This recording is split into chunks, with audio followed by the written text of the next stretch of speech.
ओम शांति। आज की मुरली है 15/8/2025। प्रातः मुरली ओम शांति। बाप दादा मधुबन।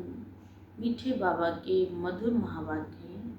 बाबा ने कहा, मीठे बच्चे सवेरे सवेरे उठ यही चिंतन करो, मैं इतनी छोटी सी आत्मा कितने बड़े शरीर को चला रही हूँ। बड़े शरीर को चला रही हूँ। मुझ आत्मा भी अविनाशी पार्ट नूधा हुआ है, अविनाशी पार्ट भरा हुआ है। आज का प्रश्न है, शिव बाबा को कौन सी प्रैक्टिस है, कौन सी नहीं? उत्तर है, आत्मा का ज्ञान रत्नों में श्रृंगार करने की प्रैक्टिस शिव बाबा की है। बाकी शरीर का श्रृंगार करने की प्रैक्टिस बाबा ने कहा, क्योंकि बाबा कहते हैं मुझे तो अपना शरीर है नहीं, मैं इनका शरीर भल किराए पर लेता हूँ। ब्रह्मा बाबा का बाबा शरीर पे क्या किराए पर लेते हैं, लेकिन इस शरीर का श्रृंगार यह आत्मा स्वयं करती है, मैं नहीं करता। मैं तो सदा अशरीरी हूँ। बाबा ने कहा, मेरा तो अपना कोई शरीर भी नहीं, मैं तो शरीर भी लोन पर लेता हूँ। बाबा ने कहा, मैं तो अशरीरी हूँ। ओम गीत है, बदल जाए दुनिया न बदलेंगे हम। ओम शांति। बच्चों ने ये गीत सुना, किसने सुना? आत्मा ने इन शरीर के द्वारा, कानों के द्वारा सुना। बच्चों को भी मालूम पड़ा है हम आत्मा कितनी छोटी है। आत्मा इन आर्गन्स द्वारा सुनती है। वह आत्मा शरीर में नहीं तो शरीर कोई काम का नहीं। शरीर में आत्मा है तो सुन सकते, देख सकते। भावना का कोई कितनी भी छोटी आत्मा में कितने जन्मों का अविनाशी पार्ट भरा हुआ है। ये कितना बड़ा शरीर चलाती है। दुनिया में भी किसी को पता नहीं कि बाबा ने कहा इस शरीर के रथ पर आत्मा विराजमान है, अकाल मूर्त है। आत्मा का ये तख्त है। बच्चों को भी ये ज्ञान मिलता है। कितना रमणीक रहस्य युक्त है ना। बाबा ने कहा, आत्मा इस शरीर को चलाती है, ये किसी को भी ज्ञान नहीं। जब परमात्मा आए और बैठ बताए कि आत्मा इस शरीर को चलाने वाली है, इन आँखों द्वारा देखने वाली है। जब आत्मा का परिचय हो तब बाप ने कहा, ये बातें और कोई सिखला ना सके सिवाय परमात्मा के। बच्चों को भी ये ज्ञान मिलता है। कितना रमणीक रहस्य युक्त है। जब कोई ऐसी रहस्य युक्त बात सुनी जाती है तो चिंतन चलता है। तुम बच्चों का भी यही चिंतन चलता है। इतनी छोटी सी आत्मा है, इतने बड़े शरीर को चलाती है। आत्मा में ही 84 जन्मों का पार्ट नूंदा हुआ है। शरीर तो विनाश हो जाता है, बाकी आत्मा रहती है। शरीर तो बाबा ने कहा विनाश हो जाता है, बाकी आत्मा रहती है। ये बड़ी विचार की बातें हैं। सवेरे सवेरे उठकर ये ख्याल करना चाहिए। बच्चों को भी ये स्मृति आई है, आत्मा कितनी छोटी है और उसमें 84 जन्मों का पार्ट भरा हुआ है। तो बाबा ने कहा, मैं आत्मा कितनी वंडरफुल हूँ। ये बाबा ने कहा, ये तुमको ही पता है। जब आत्मा का ज्ञान, परमात्मा का ज्ञान जब होता है तब पता चलता है आत्मा में ही 84 जन्मों का पाठ भरा हुआ है। आत्मा ही इस शरीर द्वारा कर्म करती है। ये नया ज्ञान है जो दुनिया में किसको भी नहीं। बाप ही आकर बतलाते हैं। जो सिमरण होता है, हम बाबा ने कहा कितनी छोटी सी आत्मा कैसे पार्ट बजाती हैं। शरीर 5 तत्वों का बनता है ना, चित्त जल पावक गगन समीरा, और 5 तत्व से बना शरीरा। जब 5 तत्व आपस में क्रिया करते हैं तब ये शरीर बनता है। फिर उसके अंदर प्रवेश करती है आत्मा, तब कहलाती है जीव आत्मा। शिव बाबा भी आत्मा कैसे आती जाती है, ऐसे नहीं सदैव इसमें रहती है। यही चिंतन करना है। तुम बच्चों को बाप ऐसा ज्ञान देते हैं जो कभी कोई मिल ना सके। बाबा का ये ज्ञान आपको कभी नहीं मिलता। जब परमात्मा इस धरा पर आए तब जाकर ये ज्ञान समझाए, तब आत्मा भरपूर बनती है। 84 जन्मों तक ये ज्ञान ऐसे नहीं प्राप्त होता। ये ज्ञान कोई साधारण नहीं। बाबा ने कहा ये बहुत भाग्यशाली आत्माएं होती हैं, पवित्र आत्माएं होती हैं, जिनके पूरे 84 जन्म होते, उन आत्माओं को ही ये ज्ञान की प्राप्ति होती है। और सत्संगों में ऐसी ऐसी बातों पर कोई ख्याल ही नहीं है। आत्मा और परमात्मा का रिंचक भी ज्ञान नहीं है। कोई भी साधु सन्यासी आदि ये थोड़े समझते हैं कि हम आत्मा हैं, शरीर द्वारा इनको मंत्र देती हैं। आत्मा शरीर द्वारा शास्त्र पढ़ती है। शास्त्र कौन आत्मा पढ़ती है? जब उसमें आत्मा होती है शरीर में, तब जाके वो आत्मा वेद शास्त्र उपनिषद सब पढ़ती है। शरीर में आत्मा नहीं तो हम कुछ भी नहीं कर सकते, बेकार है, मिट्टी है शरीर। आत्माभिमानी नहीं है। आत्मा का ज्ञान कोई नहीं दे सकता, तो फिर बाप का ज्ञान कैसे होगा? तुम बच्चे जानते हो, हम आत्माओं का बाप कहते हैं। मीठे मीठे बच्चों, तुम कितना समझदार बन रहे हो। ऐसा कोई मनुष्य नहीं जो समझे कि इस शरीर में जो आत्मा है उनको परमपिता परमात्मा बैठ पढ़ाते हैं।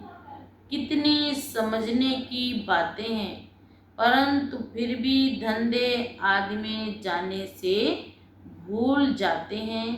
पहले तो आत्मा का ज्ञान देते हैं, जो कोई भी मनुष्य मात्र को नहीं। ये आत्मा का ज्ञान जब परमात्मा आकर बैठ समझाए, तब ये आत्मा का ज्ञान प्राप्त। कहते भी है ना, आत्मा परमात्मा अलग रहे बहु काल। तो कहा हिसाब है ना। तुम बच्चे जानते हो, आत्मा ही बोलती है शरीर द्वारा। आत्मा ही शरीर द्वारा अच्छे व बुरे काम करती है। बाप आकर आत्माओं को कितना गुलगुल बनाते हैं। पहले पहले तो बाप कहते, सवेरे सवेरे उठकर यही प्रैक्टिस व ख्याल करो कि आत्मा क्या है जो इस शरीर द्वारा सुनती है। आत्मा का बाप परमपिता परमात्मा है, जिसको पतित पावन ज्ञान का सागर कहते हैं। फिर कोई मनुष्य को सुख का सागर, शांति का सागर कैसे कह सकते हैं? क्या लक्ष्मी नारायण को कहेंगे कि सदैव पवित्रता का सागर नहीं है? एक बाप ही सदैव पवित्रता का सागर है। मनुष्य तो भक्ति मार्ग में शास्त्रों को बैठ वर्णन करते हैं। प्रैक्टिस का बैठ वर्णन करते, प्रैक्टिस अनुभव नहीं। ऐसे नहीं कि समझेंगे हम आत्मा है, इस शरीर से बाप की महिमा करते हैं। इस शरीर में ही आत्मा है, तभी तो हम बाप की महिमा करते हैं। फिर बाप कहते, वह हमारा बहुत मीठा बाबा है, वही सुख देने वाला है। बाप कहते, हे आत्माएं, अब मेरी मत पर चलो। ये अविनाशी आत्मा को अविनाशी बाप द्वारा अविनाशी मत मिलती है। वह विनाशी शरीरधारियों को विनाशी शरीरधारियों की ही मत मिलती है। बाबा ने कहा, आप अविनाशी आत्मा को अविनाशी बाप मत देते हैं और उन आत्माओं को विनाशी शरीरधारियों की ही मत मिलती है। सतयुग में तो तुम यहाँ की प्रारब्ध पाते हो, वहाँ कभी उल्टी मत मिलती ही नहीं। अभी की श्रीमत ही अविनाशी बन जाती है, जो आधा कल्प चलती है। और का ये नया ज्ञान बुद्धि में कितनी बुद्धि चाहिए इस ज्ञान को धारण करने के लिए, और एक्ट में आना भी चाहिए। ज्ञान धारण ही नहीं करना है, बल्कि बाबा ने कहा अपनी चाल चलन में भी इसको धारण करना है। जिन्होंने शुरू से भक्ति की होगी वही अच्छी रीति ही भक्ति को धारण करेंगे ना, ये समझना चाहिए। अगर हमारी बुद्धि में ठीक रीत धारणा नहीं होती है तो जरूर शुरू से हमने भक्ति नहीं की है, क्योंकि ये ज्ञान साधारण की बुद्धि में नहीं घुसेगा। जिन आत्माओं ने बहुत बहुत उस परमात्मा को निरंतर याद किया है, श्वासों श्वास याद किया है, चलते फिरते उस बाप के सिवाय दूसरा ना कोई ऐसे याद किया है, उन आत्माओं को ही ये ज्ञान श्रेष्ठ ऊंच महान लगेगा। और का अन्यथा तो और लोग सुनेंगे और ऊपर ऊपर से ही उतरता चला जाएगा।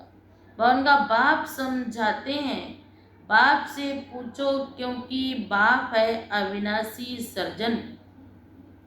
उनको सुप्रीम सोल कहा जाता है। आत्मा पवित्र बनती है तो उनकी महिमा होती है। आत्मा ही महिमा, आत्मा की ही महिमा कब होती है? जब आत्मा किसी शरीर में प्रवेश करती है और कोई कर्तव्य करती है तब। इस समय तुम बच्चों को बहुत गुह बुद्धि मिलती है, आत्मा को ही मिलती है। बाबा ने कहा संसार में बहुत सी आत्माएं हैं, उनको श्रेष्ठ बुद्धि श्रेष्ठ ज्ञान नहीं मिलता।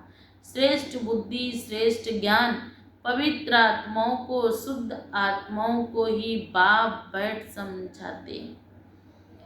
सबको सुख देना चाहिए। बाबा कितना मीठा है, आत्माओं को भी बहुत मीठा बनाते हैं।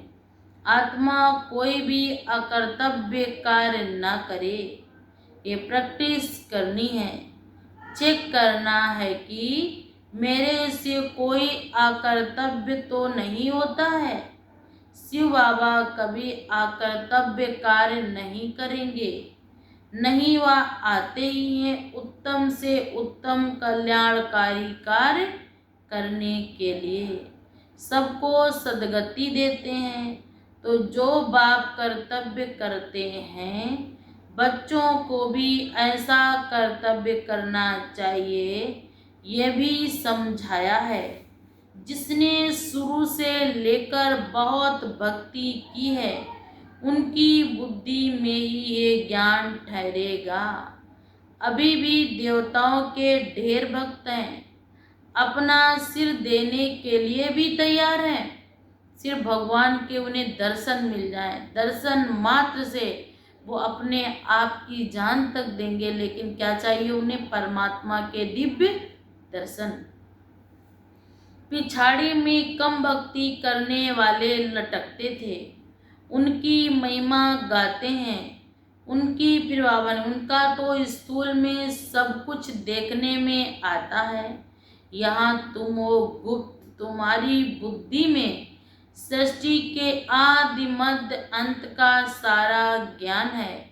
ये भी बच्चों को मालूम है। बाबा हमको पढ़ाने आए हैं। अब हम फिर से घर जाएंगे जहाँ सब आत्माएं आती हैं। वह हमारा घर है। वहाँ शरीर ही नहीं तो आवाज कैसे होगा? वहाँ तो आत्मा अशरीरी है, केवल आत्मा। तो आत्मा तो उस बाबा ने कहा वो तो शांत स्वरूप है, पवित्र स्वरूप है। आत्मा में कोई आवाज नहीं, कोई चुरपुर नहीं। आत्मा में आवाज, आत्मा में चुरपुर जब होती जब आत्मा शरीर में होती है। बाकी शरीर से आत्मा निकल गई, पांच तत्व पर ही उनका कितना लव है। स्त्री पति पर चिता चढ़ने के लिए तैयार हो जाती, कितना मोह रहता है। अगर पति शरीर छोड़ता है तो उनका पत्नी क्या करती है? चिता पर चढ़ने के लिए तैयार हो जाती, कितना मोह रहता है। तुम समझते हो नष्टो मोहा होना है सारी दुनिया से, क्योंकि जिससे दिल लगाओगे वही आपको धोखा देगा। उसी के द्वारा आपके साथ विश्वासघात। आपको ऐसा लगेगा जैसे दुनिया अब मेरे कोई काम की नहीं। तो उनसे मोह निकाल जाना चाहिए, परंतु मोह बहुत है। ब्राह्मणों को खिलाते हैं, याद करते हैं ना फलाने का श्राद्ध है, अब वह थोड़े ही खा सकते हैं। तुम बच्चों को ये बातें अब बाप बैठ समझाते हैं। ड्रामा में हर एक का अपना अपना पार्ट है। इस समय तुमको ज्ञान है तो हमको नष्टो मोहा बनना है। मोह जीत राजा की भी कहानी है ना, कि एक संत ने राजा की परीक्षा ली तो उनके बच्चे को मारा नहीं, बल्कि उसके बच्चे के कपड़े उतार लिए और कलर से रंग लिया और कहा देखो आपके बच्चे को शेर खा गया, ये उसके कपड़े हैं, ये उसके कपड़ों का खून है। तो राजा ने कहा कोई बात नहीं, आया है वो जाएगा, क्योंकि संसार ही मृत्यु लोक है, जो आया है वो ही जाएगा। तो बाबा ने कहा ये मोह जीत राजा की भी कहानी है। मोह जीता राजा होता है। ये तो कथाएं बहुत बनाई, वहाँ अकाले मृत्यु होती नहीं तो पूछने की भी बात नहीं रहती। इस समय तुमको मोहजीत बनाते हैं। स्वर्ग में मोहजीत राजाएं थे, यथा राजा रानी तथा प्रजा सब ऐसे हैं। ये वह है ही नष्टो मोहा की राजधानी। रावण राज्य में मोह होता है, वहाँ तो विकार भी बाबा ने कहा नहीं होगा। सतयुग में विकार नाम की चीज नहीं, बाबा ने कहा मोह भी क्या है? विकार है। ये कहाँ होगा? इसी समय कलयुग अर्थात काली पतित दुनिया में। बाबा का रावण राज्य ही नहीं, रावण की राजाई चली जाती है। सतयुग में सिर्फ एक ही राज्य होगा, वो होगा राम राज्य। सिवाय बाप के और कोई भी ये बातें बता ना सके। बाप इस शरीर में होते भी देही अभिमानी है। लोन अथवा किराए के मकान को बाबा ने कहा अच्छी रीति फिनिश करते हैं। क्या करते बाबा ने कहा? उनकी क्या करते हैं? सफाई करते हैं। ये शरीर में क्या लगा हुआ? जन्म लेते लेते इस शरीर में बहुत बाबा ने कहा क्या हो गई है? गंदगी आ गई है। तो उसको बाबा क्या करने आए? सफाई करने आए। इसको भी बाबा ने कहा करना है, क्योंकि बाप तो अशरीरी है ना। तो बाप समझाते हैं इनको तो अविनाशी ज्ञान रत्नों से बच्चों को श्रृंगारने की ही प्रैक्टिस करनी है। सृष्टि के आदि मध्य अंत का राज बैठ समझाते। शरीर तो अपवित्र ही है ना। शरीर क्या है? ये अशुद्ध है। इसमें जब आत्मा आए तब ये शुद्ध पवित्र शरीर। शरीर तो पवित्र है, इनको ही जब दूसरा नया शरीर मिलेगा तो पवित्र होंगे। इस समय तो ये पुरानी दुनिया है, ये खत्म हो जानी है। ये भी दुनिया में किसको पता नहीं है। धीरे धीरे मालूम पड़ेगा नई दुनिया की स्थापना और पुरानी दुनिया का विनाश। ये तो बाप का ही काम है। बाप ही आकर ब्रह्मा द्वारा प्रजा रच नई दुनिया की स्थापना कर रहे हैं। तुम नई दुनिया में हो ना, नई तुम दुनिया की स्थापना कर रहे हो। तो ब्राह्मणों को ऊंची चोटी दिखाया है ना, बाप ने समझाया है, बाबा ने समझाया। बाप के बच्चे हो ना, तो बाप के सम्मुख आते हो तो पहले पहले ये याद करना है कि हम ईश्वर बाप के सम्मुख जाते हैं। शिव बाबा तो निराकार है, उनके सम्मुख हम कैसे जाएं। तो उस बाप को याद कर फिर बाप के सम्मुख आना है। तुम जानते हो वह इसमें बैठा हुआ है। ये शरीर तो पतित है ना, जब इसमें आत्मा प्रवेश करे, गति सदगति बाबा का परमात्मा आए, गति सदगति का ज्ञान दे, तब जाके आत्मा पति से पावन हो जाएगी। शिव बाबा की याद में ना रहे कोई काम करते हो तो पाप लगता है। जहाँ बाप नहीं वहाँ पाप है। हम शिव बाबा के पास जाते हैं, फिर दूसरे जन्म में दूसरे संबंधी होंगे, वहाँ देवताओं की गोद में जाएंगे। वहाँ परमात्मा बाप नहीं होगा, वहाँ बाप नहीं होगा, लेकिन गोद तो होगी, लेकिन देवी और देवता होंगे। लेकिन पिताओं का पिता वो परम पिता जगत पिता वो परमात्मा नहीं होगा मेरे साथ। ये ईश्वरी गोद एक ही बार मिलती है। मुख से कहते बाबा मैं आपका हो चुका। बहुत हैं जिन्होंने कभी देखा भी नहीं, बाहर में रहते हैं, लिखते हैं शिव बाबा हम आपकी गोद में बच्चे हो गए हैं। बाप कहते बुद्धि में ज्ञान है ना, आत्मा भी कहती है हम शिव बाबा के बच्चे बन गए। इनके पहले हम पतित को गोद के थे। किसके थे?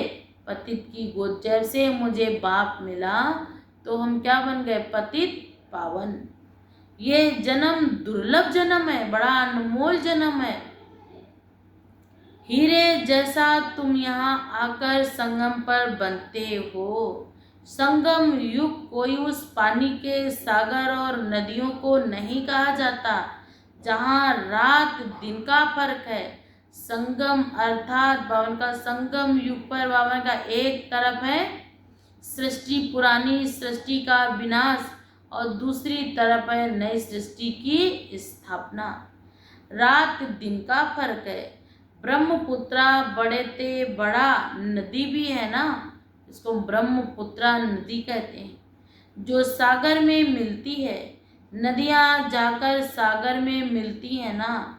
तुम भी ज्ञान सागर से निकली हुई ज्ञान गंगाएं हो, फिर जाकर एक ही सागर ज्ञान सागर में समा जाएंगी। कहते हैं ना बड़े ते बड़ी नदी है ब्रह्मपुत्रा नदी, उनका नाम ही है ब्रह्मा।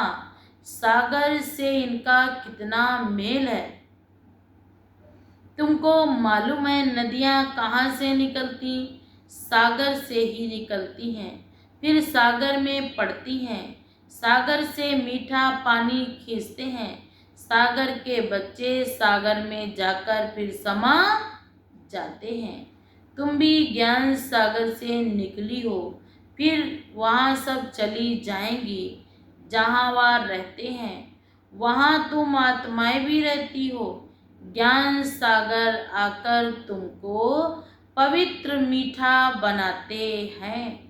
आत्मा जो खारी बन गई है, मुझ निर्गुण हारे में कोई गुण नहीं, बाबा ने कहा उनको मीठा बनाते हैं 5 विकार रूपी, चीची ने तुमको नमकीन बना दिया। कहाँ स्वीट थे, मीठे थे, आज विकारों ने ही तुम्हें क्या बना दिया? बाबा का नमकीन। तमो प्रधान, कहाँ आत्मा सतो प्रधान से क्या बन गई? तमो प्रधान। बाप बैठ समझाते, पुरुषार्थ बहुत कराते, तुम कितने तमो प्रधान से सतो प्रधान बने हो, ये बाप बैठ समझाते हैं। स्वर्ग में रहते थे, तुम बिल्कुल ही क्या थे? स्वर्ग में तो बाबा ने कहा आत्मा एकदम प्योर थी। धीरे धीरे जैसे नरक में आए तो तुम छीछी बन गए हो। बाप फिर तुमको एडाप्ट कर पति से पावन बनाते हैं। ये बना बनाया खेल है ना। भारत में ही गाया जाता हीरे जैसे जीवन को क्या बन गया इस समय? कौड़ी तुल्य। बाप कहते मुझ कौड़ियों के पिछाड़े क्यों हैरान होते हो? बाबा कहते तुम आत्माएं क्या करते हो? बाप को छोड़, मुझ बाप को छोड़ कौड़ियों के पिछाड़ी क्यों परेशान होते हो? कौड़ियाँ तो जास्ती थोड़े ही चाहिए। गरीब झट कहते समझ जाते, साहूकार तो कहते भी हैं अभी हमारे लिए यहीं स्वर्ग है और यहीं नरक है। सुख सावधान है, बंगला, टीवी, कार, एसी सब है, तो क्या समझते हमारे लिए स्वर्ग यही है? बाप कहते तुम बच्चे जानते हो जो भी मनुष्य मात्र हैं सबका इस समय कौड़ी जैसा जन्म है। परमात्मा आए तब जाकर ये जन्म अनमोल हीरे तुल्य बने। जब परमात्मा की बात को अपनी बुद्धि में समाये बिठाएं तब ये जीवन अनमोल बन जाएगा। अभी बाबा हमको कैसे क्या बनाते? एम ऑब्जेक्ट तो है ना, हम नर से नारायण बनते हैं। भारत अब कौड़ी जैसा कंगाल है ना। भारतवासी खुद थोड़े कहते हैं, जानते हैं यहाँ तुम कितने साधारण अबलाएं हो। कोई बड़ा आदमी होगा तो उनको यहाँ बैठने की दिल होगी। जहाँ बड़े बड़े आदमी, सन्यासी आदि गुरु लोग होंगे वहाँ की बड़ी बड़ी सभाओं में जाएंगे। बाप भी कहते हैं मैं भी गरीब निवाज हूँ, कहते भी हैं ना भगवान गरीबों की रक्षा करते हैं। अभी तुम हो कितने साहूकार, अभी फिर बनते हो। बाबा पत्र भी लिखते हैं तुम पद्मा पदम पति हो, वहाँ पर मारा मारी नहीं होगी। यहाँ तो देखो पैसे के लिए कितनी मारा मारी है, कितनी रिश्वत लेते। कलयुग में बिना रिश्वत लिए कोई काम नहीं। तो मनुष्य तो पैसों के लिए क्या कर रहा है? ये तुम बच्चे जानते हो बाबा हमारा खजानों से भरपूर है। आधा कल्प के लिए जितना चाहिए उतना धन ले लो, परंतु पुरुषार्थ करो, गफलत नहीं करो। कहा जाता है ना फॉलो फादर। हाँ ये जाकर ये बनेंगे नर से नारायण, नारी से लक्ष्मी। लक्ष्मी बड़ा भारी इम्तहान है। बाप कहते इसमें जरा भी गफलत नहीं करनी चाहिए। बाप श्रीमत देते हैं फिर उस पर चलना है। कायदे कानून का उल्लंघन नहीं करना है। श्रीमत से ही तुम श्री श्री बनते हो ना। तो बाप बैठ ये बातें सब समझाते। मैं आत्मा ही बाप की मत पर चलने से देव आत्मा बन जाते हैं। तो वैसे बाप को कितना याद करना चाहिए। अंधों की लाठी बनना है ना। तुमको ज्ञान का तीसरा नेत्र मिला है। अच्छा मीठे मीठे सिकिलदे बच्चों प्रति माता पिता बाप दादा का याद प्यार और नमस्ते। हम सब रूहानी बच्चों की तरफ से रूहानी माता पिता बाप दादा को याद प्यार और नमस्ते। धारणा के लिए मुख्य सार है नंबर 1, जैसे बाप मीठा है ऐसे मीठा बन सबको सुख देना है, कोई भी अकर्तव्य नहीं करना है, उत्तम से उत्तम कल्याण का ही कार्य करना है।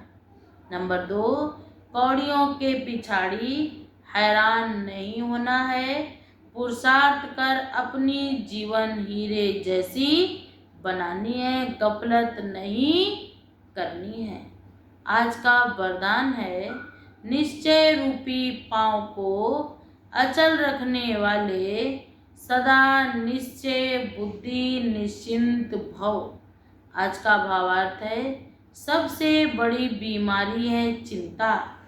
चिंता उसकी दवाई डॉक्टर के भी पास भी नहीं है। तो चिंता वाले जितना ही प्राप्ति के पीछे दौड़ते हैं उतना प्राप्ति आगे दौड़ती है। इसलिए निश्चय के पांव सदा अचल रहें, अंगद समान रहें, सदा एक बल एक भरोसा अपना पांव अचल रखें तो विजय निश्चित है, विजयी निश्चित हो गए। तो बाबा ने कहा निश्चय रूपी पांव को हिलाने नहीं देना है। भिन्न भिन्न प्रकार से माया आएगी लेकिन अपने पांव को हिलने नहीं देना है। आज का स्लोगन है, हर एक की विशेषता को देखते जाओ तो विशेष आत्मा बन जाएंगे। हर किसी में क्या देखनी, विशेषता। अव्यक्त इशारे हैं, सहज योगी बनना है तो परमात्म प्यार के अनुभवी बनो। आप गोप गोपियों के चरित्र गाए हुए हैं। बाप से सर्व संबंधों का सुख लेना और मगन रहना अथवा सर्व संबंधों के लव में लवलीन रहना। जब कोई अति स्नेह से मिलते हैं तो उस समय स्नेह के मिलन के यही शब्द होते हैं कि एक दूसरे में समा गए हो ना, दोनों मिलकर एक हो गए हो ना। तो बाप कहते बाप के स्नेह में समा गए अर्थात बाप का स्वरूप बन गए। बाप के स्नेह में समाना अर्थात बाप का स्वरूप बनना। ऐसी विशेष महान आत्मा बनना है। सिर्फ और सिर्फ एक बाप, दूसरा ना कोई। अच्छा, ओम शांति।